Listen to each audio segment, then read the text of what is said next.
had actually gone through 5 divorces, not because she divorced the men, but the men pick her and then they throw her away.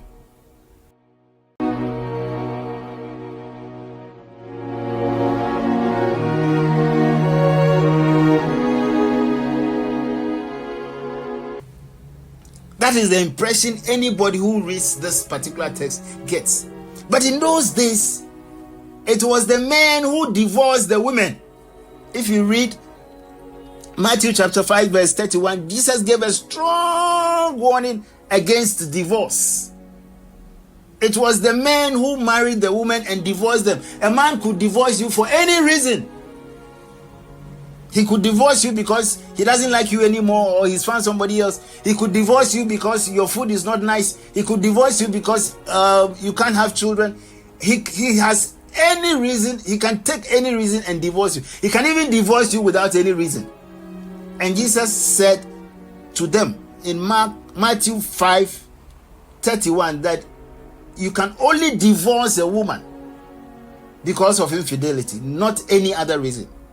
So this woman had actually gone through 5 divorces, not because she divorced the men, but the men pick her and then they throw her away. So you can see how vulnerable this woman is. And then she comes to the well at noon, when all the women and children have come early in the morning to fetch water and have left. She comes alone. What is she doing? She has no friends. She has no children.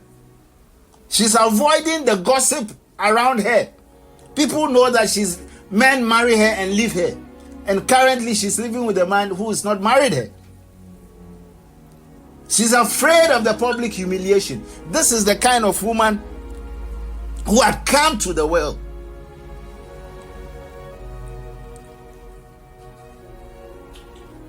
If women were second-class citizens, this particular woman have even been rejected by women.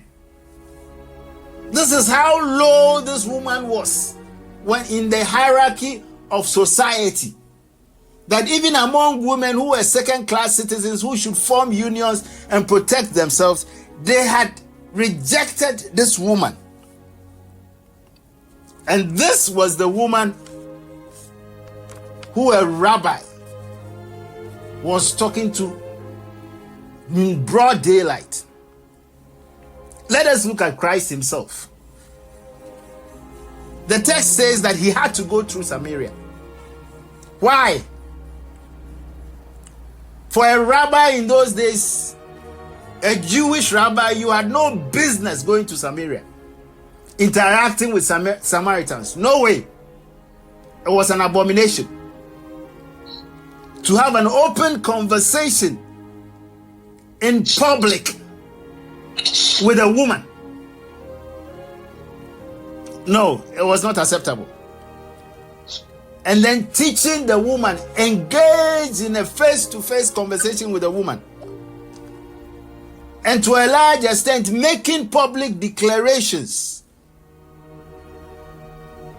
to the woman. What did Jesus tell the woman? He says, I'm going to offer you living water. Jesus at this point had told the woman, I will give you life, righteousness beyond life. Not that alone, he proclaimed to the woman that he is the Messiah.